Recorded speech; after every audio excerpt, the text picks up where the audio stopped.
Guys, नमस्कार, good morning.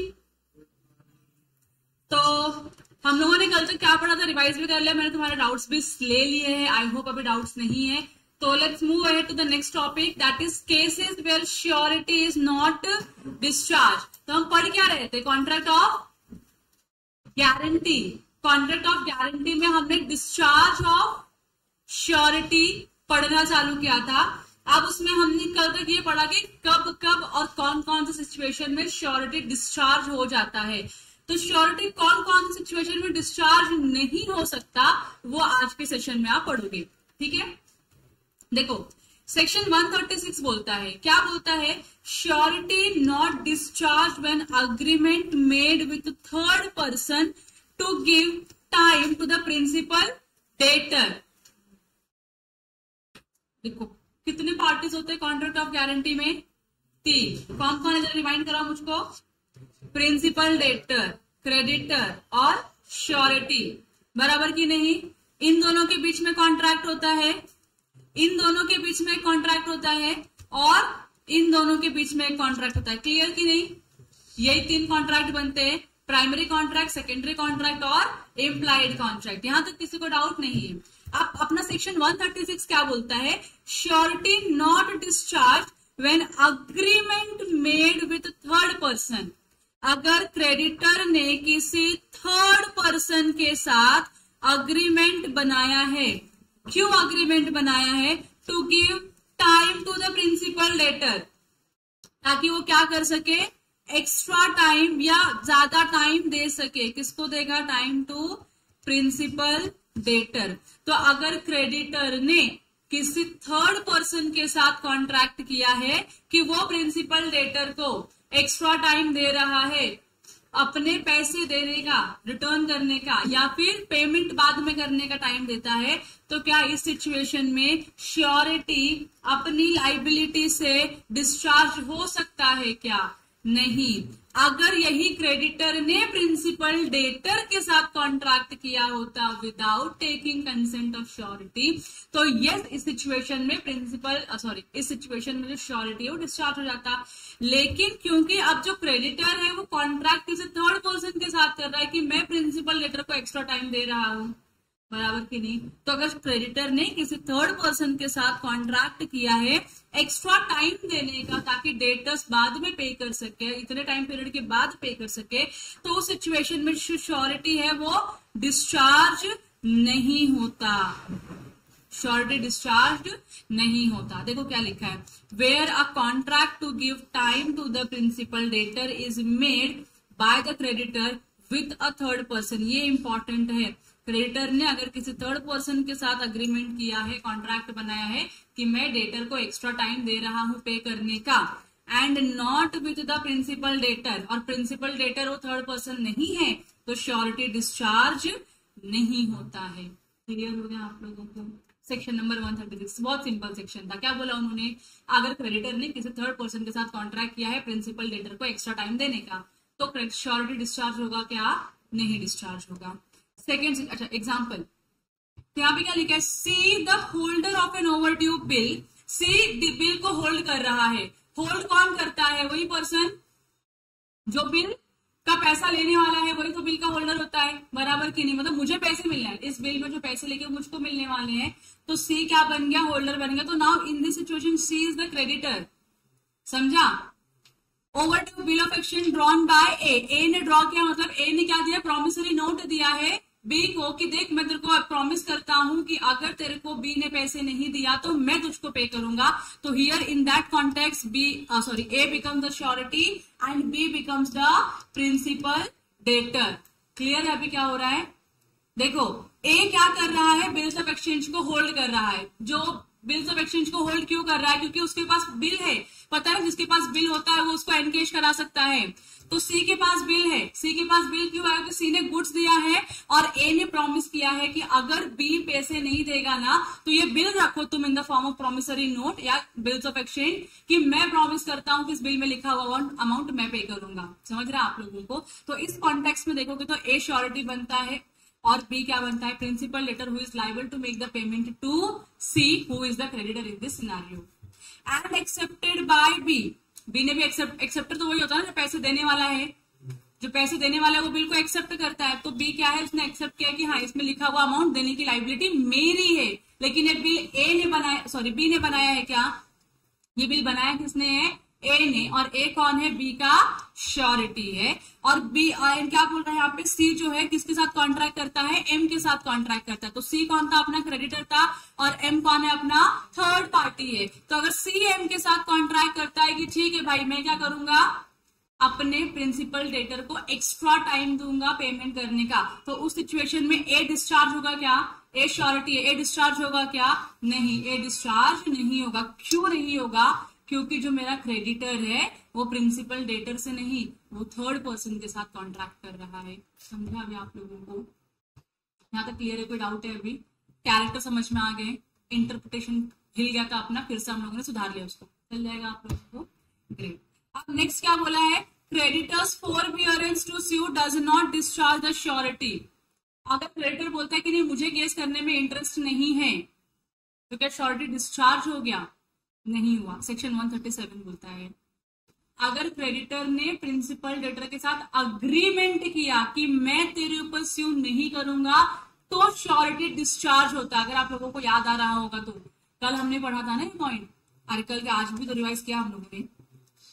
Promise not to स्यू, अगर principal debtor का और क्रेडिटर के बीच में कॉन्ट्रैक्ट होता है जहां पे वो लोग प्रॉमिस करते हैं, अग्रीमेंट बनाते हैं कि हम एक दूसरे के ऊपर स्यू नहीं करेंगे, तो इस सिचुएशन में क्रेडिटर से बिना पूछे अगर आप श्योरिटी से बिना पूछे अगर आप ये करते हो तो श्योरिटी डिस्चार्ज हो जाता है, बराबर की नहीं। लेकिन यहाँ पे बोले श्योरिटी डिस्चार्ज नहीं होगा। सेक्शन 137 क्या बोलता है, पढ़ते हैं, mere forbearance on the part of the creditor to sue the principal debtor or to enforce any other remedy against him does not, in absence of any provision in the guarantee to the contrary, discharge the surety। तो generally अगर creditor अपना right use नहीं करना चाहता है स्यू करने के लिए, तो कोई एग्रीमेंट नहीं कर रहा है कोई भी आपके साथ, लेकिन ही इज ऑफ ओपिनियन कि मुझे केस नहीं करना है अभी आपके ऊपर, तो इसका ये नहीं मतलब है कि श्योरिटी क्या हो गया है, डिस्चार्ज हो गया है। समझ में आ रहा है आप लोगों को, श्योरिटी डिस्चार्ज नहीं है, he is still liable for the payment और the promise which is about to perform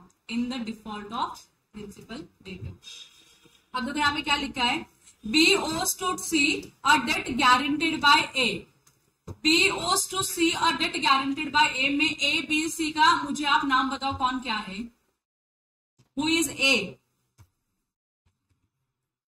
A तो क्लियर होना चाहिए, A कौन है, श्योरिटी है, तो A के ऊपर ऐसे लिख दो सर्कल करके, A अपना श्योरिटी बन गया। Who is B? Who is C?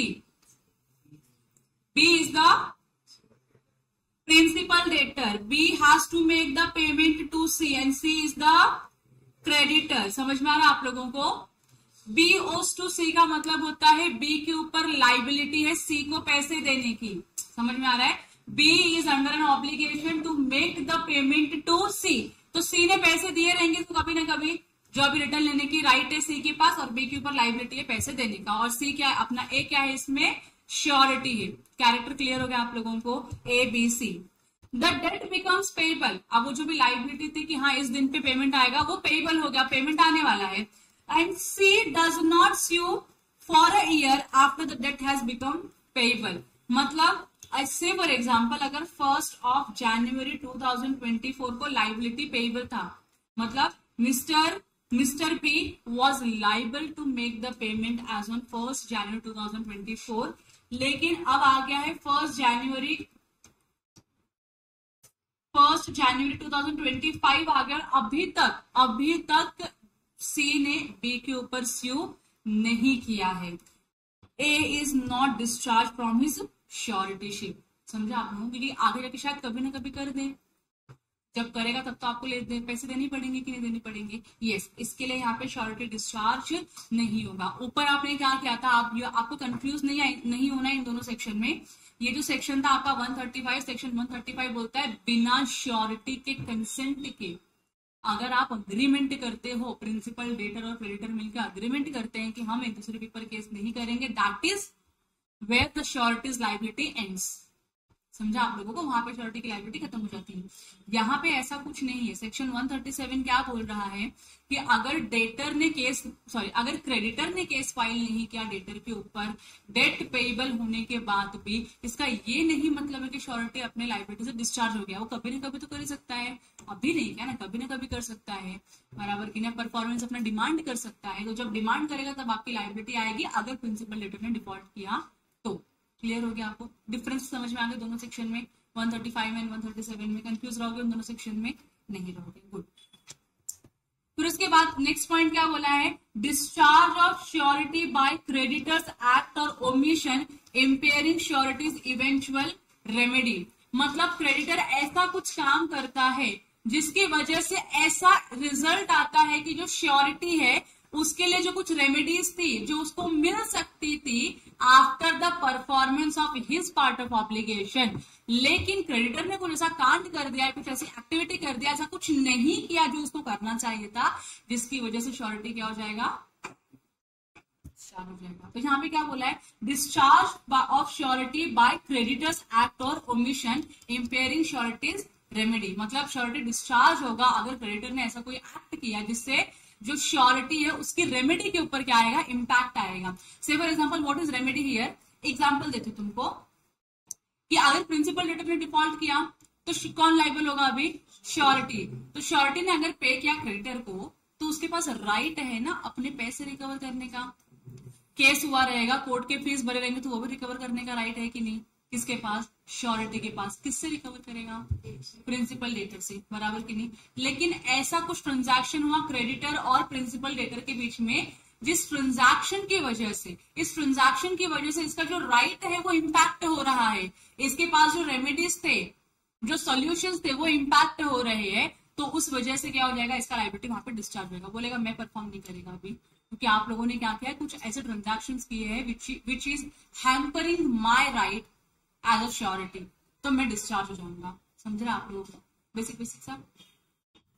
देखो सेक्शन 139 क्या बोलता है, if the creditor does any act which is inconsistent with the rights of surety. आप ऐसा कोई काम करते हो जो श्योरिटी के राइट से इनकंसिस्टेंट है, मतलब मैच नहीं कर रहा है, राइट्स कुछ और जा रहे हैं और आपका काम कुछ और जा रहा है, अपोजिट हो रहे हैं, तो चलेगा क्या, नहीं चलेगा। So if the creditor does any act which is inconsistent with the rights of the surety और omits to do any act which is his duty to the surety, या तो आपने ऐसा कुछ काम किया जिसकी वजह से मेरा as a surety right impact हो रहा है, या आपने ऐसा काम करना था लेकिन आपने नहीं किया, इसकी वजह से मेरा राइट क्या हो रहा है, इम्पैक्ट हो रहा है, requires him to do, and the eventual remedy of the surety himself against the principal debtor is thereby impaired, the surety is discharged। तो अगर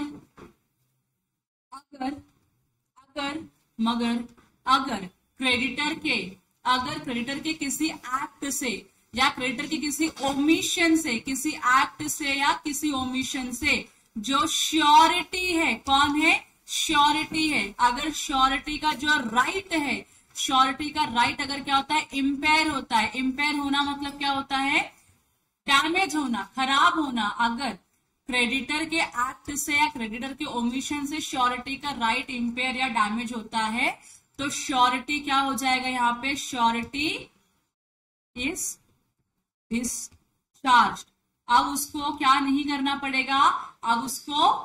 करना पड़ेगा, प्रिंसिपल डेटर के डिफॉल्ट पे पेमेंट नहीं करना पड़ेगा। समझ रहे हैं आप लोगों को? एग्जांपल है, अच्छा एग्जांपल है, मैं आपको ये एक्सप्लेन करूंगी।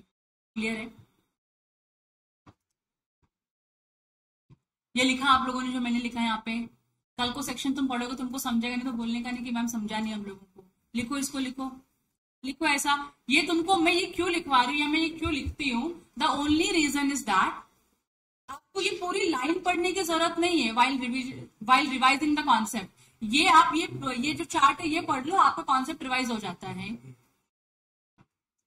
मैंने लिखा है क्रेडिटर है, उसके किसी एक्ट से या उसके किसी ओमिशन से, ओमिशन मतलब नहीं किया, करना चाहिए था नहीं किया, उसके किसी एक्ट से या उसके किसी ओमिशन से श्योरिटी का जो राइट है वो इम्पेयर हो गया, तो श्योरिटी क्या हो जाएगा, डिस्चार्ज हो जाएगा। मैंने यही लिखा है, जो यहाँ पे इतने बड़े पैराग्राफ में लिखा है ना, बस उसको मैंने चार्ट में बना के आपके सामने प्रेजेंट कर दिया है। और एग्जाम के पहले आपको यही रिवाइज करके जाना होता है, तब आपका रिवीजन कंप्लीट होता है, वरना रिवीजन कंप्लीट नहीं होता है। स्टडी मैथ से पढ़ोगे कंप्लीट नहीं होता है कभी भी। लिख लिया, श्योरिटी इज डिस्चार्ज, लास्ट में डिस्चार्ज लिखा है। कुछ नहीं समझेंगे तो पूछो मेरे को इमीडिएटली। डन।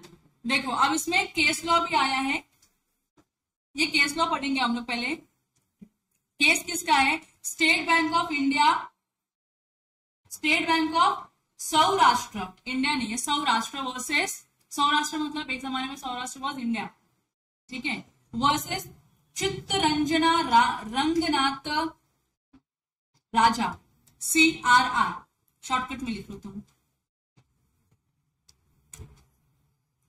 चित्रांजना रंगनाथ राजा। इनके बीच में केस हुआ है। बताऊं आपको केस क्या हुआ है? हाँ, बताने के पहले मैं आपको सामने पढ़ूंगी केस को। ये लिख के हो गया आप लोगों का?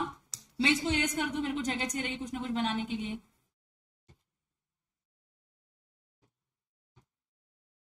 देखो सुप्रीम कोर्ट का केस है ये। कहां का कोर्ट, कहां का केस है ये? Supreme court. कितने कोर्ट है इंडिया में सुप्रीम वाले? एक ही सुप्रीम कोर्ट है। A bank granted loan on the security of the stock in the godown. The loan was also guaranteed by the surety.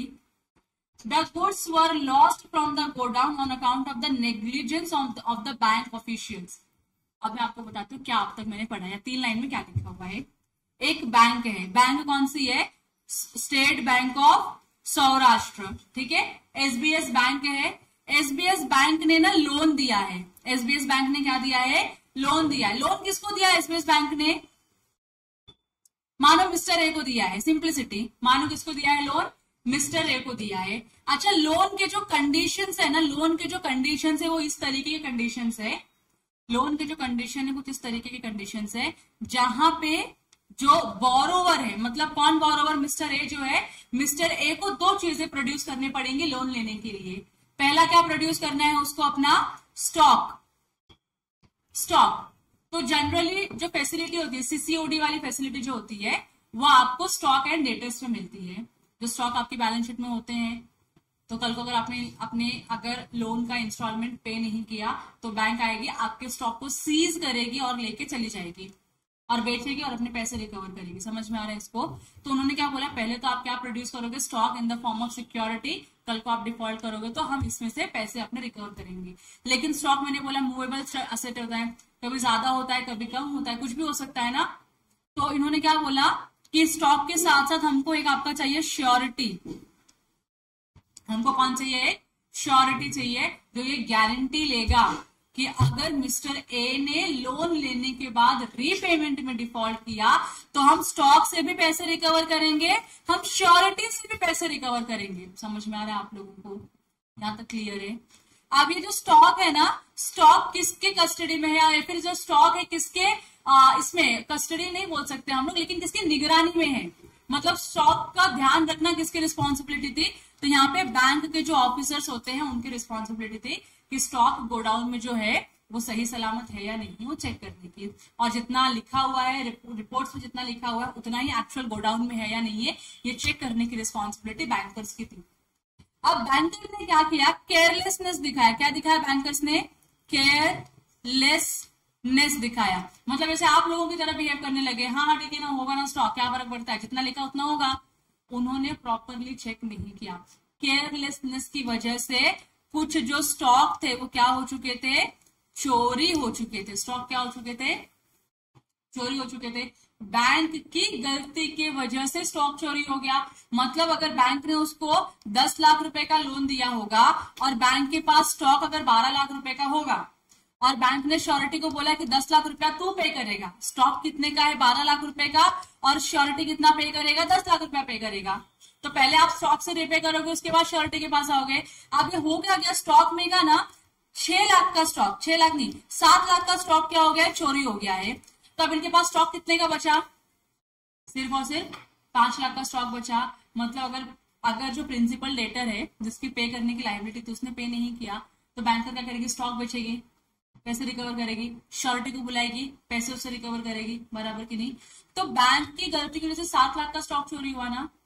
अब बैंक को कितना मिला स्टॉक में, सिर्फ और सिर्फ 5 लाख रुपए मिले, तो बैंक बोलती है श्योरिटी से हम पूरे और 5 लाख पूरे रिकवर करेंगे। तो श्योरिटी क्या बोलेगा, तुमको स्टॉक दिया था ना पहले, तुम्हारी गलती से स्टॉक चोरी हुआ जिसकी वजह से तुमको लॉस हुआ, तो मैं क्यों तो तुमको वो पैसा। बोल सकता है कि नहीं बोल सकता है, बोल सकता है कि नहीं। तो कोर्ट ने बोला बराबर बोल रहा है श्योरिटी। बैंकर की गलती की वजह से स्टॉक का वैल्यू कम हुआ ना, तो उतनी वैल्यू के लिए क्या हो जाएगा, ये अपना जो श्योरिटी ना डिस्चार्ज हो जाएगा, उसके ऊपर लाइबिलिटी नहीं उतना पे करनी। देखो क्या लिखा है, the surety was discharge to the extent of the value of the stock so lost. मैंने आपको यहाँ पर स्टॉक की वैल्यू ज्यादा बताई, शायद इसलिए आप लोग ये हो रहे हो, कंफ्यूज हो रहे हो।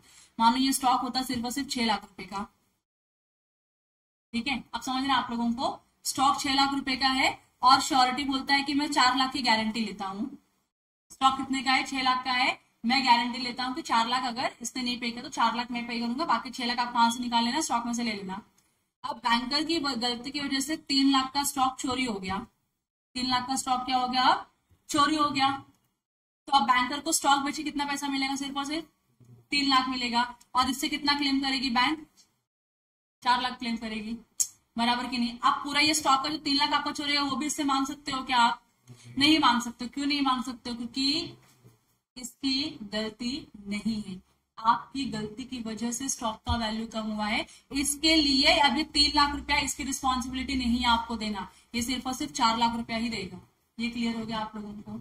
So the surety was discharged to the extent of the value of the stock. So loss, जितने भी रुपए का स्टॉक गायब हुआ रहेगा उतने स्टॉक के लिए श्योरिटी रिस्पॉन्सिबल नहीं होगा। समझ में आया। ये सिनेरियो 1 लिखना, आपको दूसरा सिनेरियो भी बताती हूँ मैं, ऐसा ही सिमिलर है, खाली नंबर्स में चेंज करने वाली हूँ। ये सिनेरियो 1 है, लिख के हो जाए तो बता देना। ये डन हो गया ना आप लोगों का। अब मैं सारी चीजें कांस्टेंट रखती हूँ।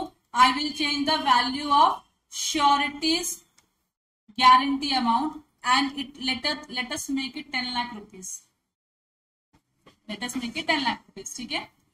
अब सेम सिचुएशन, 10 लाख का लोन है, बैंक ने 6 लाख का स्टॉक लिया और बैंक ने 10 लाख रुपए की क्या लिए, गारंटी भी ली है। किससे लिए गारंटी, श्योरिटी पर्सन से लिए गारंटी, ठीक है। यहाँ तक क्लियर है आपको। अब बैंक की लापरवाही की वजह से 3 लाख रुपए का स्टॉक चोरी हो गया, बराबर। तो अब बैंक को स्टॉक बेच के सिर्फ और सिर्फ कितना मिलेगा, 3 लाख रुपए का वैल्यू मिलेगा। बैंक ने लोन 10 लाख रुपए का दिया है, तो बैंक को कम कितना पड़ रहा है, अभी 7 लाख रुपए कम पड़ रहा है। क्या बैंक 7 लाख रुपया पूरा का पूरा श्योरिटी से मांग सकती है, जो श्योरिटी ने गारंटी पूरे 10 लाख रुपए की दी है, क्या बैंक श्योरिटी से 7 लाख रुपया मांग सकती है? How many of you are saying yes, please raise your hand. ये 7 लाख रुपया पूरा मांग सकती है, हाथ अच्छे से ऊपर हाथ करो, अच्छे से मैक्सिमम क्या होगा, गलती होगा ना। 1 2 3 4 5, तुम लोगों को समझ रहा है क्या चल रहा है, समझ रहा है, लेकिन आंसर नहीं देना है, देना है तो ये रिकवर कर सकते हैं 7 लाख रुपए। ओके, ऐसा कितने लोगों को लगता है 7 लाख रुपए रिकवर नहीं कर सकती है? Raise your hand, raise your hand. एक बस, बाकी लोगों को क्या लग रहा है? 50% रिकवर भी कर सकती है, 50% रिकवर नहीं भी कर सकती, ऐसा है क्या? बहुत सिंपल है। प्रोविजन पढ़ा था, प्रोविजन ने क्या बोला था, प्रोविजन ने बोला था अगर स्टॉक चोरी होता है बैंक के लापरवाही की वजह से, तो श्योरिटी उस अमाउंट के लिए रिस्पॉन्सिबल नहीं है, बराबर कि नहीं।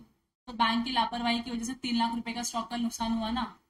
मतलब ऐसे अगर आप देखोगे तो बैंक हर जगह से अपने आप को सेव कर रहा है, प्रॉफिट में लेना चाहते हैं। तुम गलती भी करो तुमको नुकसान भी नहीं हो, ऐसा तो एकदम गलती करो तुमको नुकसान होना चाहिए कि नहीं। तो बैंक ने गलती की तो बैंक को उसकी सजा मिलनी चाहिए कि नहीं मिलनी चाहिए, मिलनी चाहिए। तो प्रोविजन अपना बोलता है कि श्योरिटी वो 3 लाख रुपए के लिए रिस्पॉन्सिबल नहीं है, श्योरिटी 4 लाख रुपए ही देगा, क्योंकि 3 लाख तो आपने स्टॉक की गवाए ना, जो तुमको मिल सकता था अगर तुम ध्यान से रखते स्टॉक।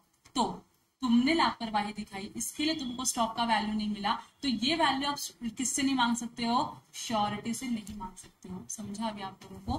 तो ये सेकेंड सिनेरियो है। सो यहाँ पे आपका कंक्लूजन आएगा बैंक कैन रिकवर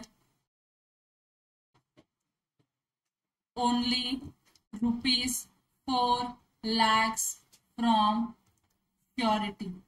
ठीक है, ये एक मैंने तुम लोगों को ऐसा मतलब सिनेरियो बना के बता दिया कि अगर ऐसा क्वेश्चन आया तो please be able to write the answer, confuse मत होना। समझ रहे हैं आप लोगों को? सिंपल था, सिंपल था। अब इसका एग्जांपल पढ़ ले। एक एग्जांपल देखो, एग्जांपल क्या लिखा है। A puts M as an apprentice to B and gives a guarantee to B for M's fidelity. A क्या कर रहा है? M को, अप्रेंटिस का मतलब होता है आर्टिकल, उसका बहुत सोफिस्टिकेटेड वर्ड है अप्रेंटिस, लेकिन आप लिखो क्या यहाँ पे? आर्टिकल। तो A M को एज एन आर्टिकल रखता है, किसके यहाँ पे? B के यहाँ पे। तो B को बोलता है B तू M को अपना आर्टिकल बना ले और मैं गारंटी लेता हूं कि ये क्या है? फेथफुल एंड लॉयल पर्सन है। ये क्या है? फेथफुल एंड लॉयल पर्सन है, इसकी गारंटी मैं लेता हूं। मतलब ये चोरी नहीं करेगा, ये आपके साथ नुकसान नहीं करेगा, आपके कोई सामान को छुएगा नहीं, आएगा ईमानदारी से अपना काम करेगा, चलेगा। In short he is an honest person. समझ रहे आप लोगों को? अब आप मुझे बताओ इसमें ए, एम और बी कौन क्या है? ए श्योरिटी है, ए सिंपल है, ए श्योरिटी बन गया। एम कौन है? प्रिंसिपल डेटर है, एम की श्योरिटी ले रहा है ना ये, तो एम कौन हो गया? प्रिंसिपल डेटर हो गया। बी कौन हो गया? क्रेडिटर हो गया। समझ में आ रहा है? ए बोलता है बी को कि तू एम को रख ले एज एन आर्टिकल और मैं गारंटी देता हूं कि एम क्या है? फेथफुल और लॉयल पर्सन है, उसके ऊपर तू ट्रस्ट कर सकता है, ऑनेस्ट इंसान है। समझ में आया आप लोगों को? यहां तक क्लियर है? यहां तक क्लियर है? ए किसको गारंटी दे रहा है? बी को गारंटी दे रहा है। बी कौन है? क्रेडिटर है। किसकी गारंटी दे रहा है? एम की। एम कौन है? प्रिंसिपल डेटर है, क्योंकि एम के ऊपर तो किसी को भरोसा है ही नहीं, आर्टिकल है, शायद नालायक निकल सकता है, तो एम के ऊपर भरोसा नहीं है, लेकिन भरोसा हो इसके लिए क्या श्योरिटी क्या दे रहा है? गारंटी दे रहा है। किसकी गारंटी दे रहा है? एम के अच्छा होने की गारंटी दे रहा है। यहां तक क्लियर है आप लोगों को? ध्यान है आप लोगों का? क्लियर है यहाँ तक के सिनेरियो? एक ही लाइन पढ़ा है अभी तक, समझ में आ गया इतना? अब आगे क्या लिखा है? मैं इसको इरेज करती हूँ, बहुत कंफ्यूजन होगा नहीं तो। अब आगे क्या लिखा है देखो। B promises on his part that he will at least once a month see that M make up the cash. B अपने साइड से क्या प्रॉमिस करता है कि मैं प्रॉमिस करता हूं कि महीने में एक बार उसको क्या मिलेगा? मेरे साइड से पैसे मिलेगा, मेकअप द मतलब पैसे कमाएगा। आपने जॉब पे रखा है तो उसको इंटर्नशिप दे, तो you have to give the stipend to him. तो बी ने क्या दिया? ये अश्योरेंस दिया। किसको अश्योरेंस दिया? ए को अश्योरेंस दिया। ठीक है। B omits to see this done as promised and M embezzles. अब क्योंकि बी ने प्रॉमिस किया था कि मैं इसको महीने में एक बार पैसे दूंगा और बी ने उसको पैसे नहीं दिया, इसलिए एम ने क्या किया? चोरी किया। एम्बेजल्स का मतलब होता है चोरी करना। तो अगर आप किसी को जॉब पे रखते हो और आप बोलते हो कि हम आपको पैसे देंगे और बाद में आप पैसे नहीं देते, तो अपने पैसे रिकवर करने के लिए लोग क्या करते हैं? एम्प्लॉय लोग चोरी करते, अपना पैसा लेते और कल्टी मार लेते ऑर्गेनाइजेशन से, बराबर की नहीं? तो एम ने भी एग्जैक्टली वही फंडा अपनाया जो बाकी के एम्प्लॉयज करते हैं। यहाँ तक क्लियर है? अब यहाँ पे क्या बोल रहे हैं? A is not liable to B on his guarantee. A को क्या बोल दिया? ए की लाइबिलिटी डिस्चार्ज होगी। बोलो क्यों लाइबल नहीं है ए इस सिनेरियो में? कोर्ट मतलब एग्जाम्पल में हमने लिखा है कि ए लाइबल नहीं है। ए कौन था? श्योरिटी था, और श्योरिटी ने बोला था कि ये फेथफुल है, ये लॉयल पर्सन, इसकी गारंटी मैं लेता हूं। बराबर की नहीं? बराबर की नहीं? इसकी वजह से बी ने एम को अपने यहाँ पे आर्टिकल रखा था, लेकिन बी ने प्रॉमिस किया था कि मैं इसको महीने में एक बार पैसे दूंगा और बी ने पैसे नहीं दिया। इसकी वजह से एम ने क्या किया? पैसे चुराए और चला गया। तो क्या ए की गारंटी? ए लाइबल है? इन्वोक हो सकती है ए की गारंटी? नहीं। क्यों नहीं है वो तो बताओ। क्रेडिटर की गलती है। समझा आप लोगों को? क्योंकि आपने प्रॉमिस किया था कि आप पे करोगे, आपने पे किया क्या? नहीं, आपने नहीं पे किया, जिसकी वजह से उनको पैसे चुराने पड़े। पे करते तो कोई दिक्कत ही नहीं आती, आपने पे नहीं किया इसके लिए उसको पैसे चुराने पड़े। इसके लिए ए अपने गारंटी के लिए लाइबल नहीं है। समझा? श्योरिटी क्या हो गया? डिस्चार्ज हो गया। मतलब यहाँ पे इसको करना चाहिए था, इसको पेमेंट करना चाहिए था कि नहीं? इसने क्या किया? ओमिट किया अपना पार्ट ऑफ ऑब्लिगेशन परफॉर्म करने के लिए। क्रेडिटर ने अपना पार्ट ऑफ परफॉर्मेंस ओमिट किया परफॉर्म करने के लिए, इसके लिए यहाँ पे श्योरिटी लाइबल नहीं होगा। क्लियर है आप लोगों को? तो रीजन लिख लोगे कि आप यहाँ पे नीचे छोटा सा पेंसिल से अपने हिसाब से कि क्यों लाइबल नहीं, क्योंकि पढ़ने का आपको लगा अरे ऐसा कैसा लाइबल नहीं है, तो लाइबल होना चाहिए, इसको पैसे मिलने चाहिए, लेकिन क्यों नहीं लाइबल है वो आपको जानना जरूरी है। बिकॉज मिस्टर बी हैज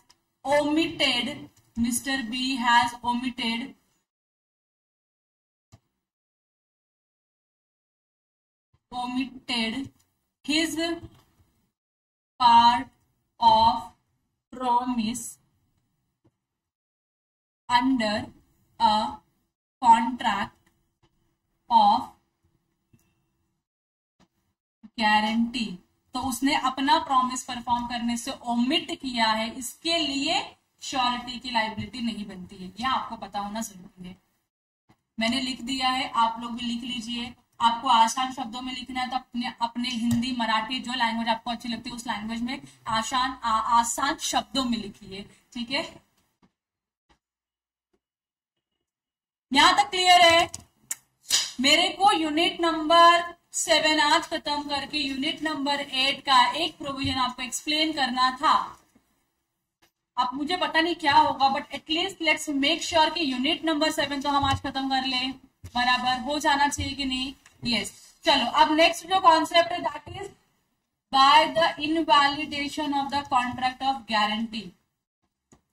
क्या है ये? अब अपना जो श्योरिटी है डिस्चार्ज हो जाएगा अपने ऑब्लिगेशन से। क्यों डिस्चार्ज होगा? क्योंकि जो कॉन्ट्रैक्ट ऑफ गारंटी आपने बनाई थी वो इनवैलिड थी। इनवैलिड है, जो कॉन्ट्रैक्ट इनवैलिड है उसको एनफोर्स कर सकते हो क्या आप लोग? नहीं कर सकते। तो श्योरिटी लाइबल होगा क्या? नहीं। तो श्योरिटी क्या हो गया? डिस्चार्ज हो गया। तो पहला क्या है ये पढ़ लिया है अपन लोगों ने, गारंटी बाय मिस रिप्रेजेंटेशन। आपने मिस रिप्रेजेंट किया फैक्ट को, जिसकी वजह से और उसकी वजह से आपने क्या किया? ऑब्टेन किया, गारंटी ऑब्टेन किया ना। मिस रिप्रेजेंटेशन करके अगर आपने गारंटी ऑब्टेन किया तो क्या डिफॉल्ट होने के बाद श्योरिटी लाइबल होगा? नहीं। आपका कॉन्ट्रैक्ट ऑफ गारंटी पूरा क्या बन गया? इनवैलिड बन गया। ये जो एग्जांपल, ये एग्जांपल नहीं, ये एग्जांपल कुछ और है, मैं आपको आगे पढ़ाती हूँ। वो जो ऊपर हमने पढ़ा था पता, आज जो हमने जिस एग्जांपल को रिवाइज किया एग्जांपल नंबर 10, वो यहाँ का एग्जांपल है, ठीक है? और एडिशनल एग्जांपल क्या है देखो। C sells AC to P। C AC बेच रहा है किसको? B को। P को। तो C कौन है? क्रेडिटर है। P कौन है? प्रिंसिपल डेटर है। देखो लोगों ने जानबूझ के C लेटर यूज किया ताकि आपको रिलेट कर पाओ। C is the creditor, P is the principal debtor. Goods क्या है इसमें? AC है। On mis representing that it is made of copper, why it is made of aluminium. तो सी ने क्या किया? फैक्ट को मिस रिप्रेजेंट किया। सी ने बोला ये जो एसी है ना कॉपर का बना हुआ है, लेकिन एक्चुअल में एसी किसकी बनी थी? एल्यूमिनियम की बनी थी। बताओ कैसे फैक्ट को मिस रिप्रेजेंट किया? यस। तो क्या यहाँ पे अगर सी ने कोई भी गारंटी ऑब्टेन करेगी क्या वो वैलिड रहेगी? नहीं। S guarantees for the same as a surety without the knowledge of the fact. S ने गारंटी दे दी, उसको पता नहीं था कि ऐसा भी कुछ है, तो यहाँ पे गारंटी क्या हो जाएगा? इनवैलिड होगा और एस लाइबल नहीं होगा पे करने के लिए। समझ में आ गया आप लोगों को? क्लियर है? Second, guarantee obtained by concealment. आपने जो मटेरियल फैक्ट था कंसील किया, पढ़ा था हम लोगों ने ऊपर। आपने कोई मटेरियल फैक्ट को कंसील करके रखा, छुपा के रखा है, बताया नहीं, और उस पर गारंटी ऑब्टेन किया, तो गारंटी क्या होगी आपकी? इनवैलिड होगी। तो keeping silence on the material circumstances invalidates the guarantee given by the surety. Clear है? अब इसमें दो एग्जाम्पल दिया है। दो एग्जाम्पल में ये जो पहला एग्जाम्पल है this relates to example number 10। पढ़ो, आपको पता चलेगा। जल्दी जल्दी पढ़ो, जल्दी पढ़ो, आपको समझ में आएगा। This is example number 10 only. Quickly पढ़ लिया, समझ लिया? सच्ची ऊपर का एग्जाम्पल याद आ रहा है क्या पढ़ने के बाद? हाँ, गुड। अब लास्ट में जो है आपने पढ़ा हुआ ही है, guarantee on contract that the creditor shall not act until को श्योरिटी ज्वाइंस। को श्योरिटी वाला पार्ट कि मैं अकेले की गारंटी नहीं, मेरे में मैं S1 है तो मेरे को S2 भी चाहिए। S2 आएगा तो ही मेरी गारंटी वैलिड होगी, वरना मेरी गारंटी वैलिड नहीं है। सेक्शन 144 एग्जाम्पल पढ़ लो, हो जाएगा। फटाक से पढ़ो एग्जाम्पल। डन? क्लियर? इजी है? यस। तो ये वाला कॉन्सेप्ट यहाँ पे अपना खत्म होता है। आपको नेक्स्ट लेक्चर में पढ़ाऊंगी rights of surety. Next lecture मतलब अगला ही लेक्चर में, तो बोलोगे आज छुट्टी हो गई हम लोगों को, अगला लेक्चर।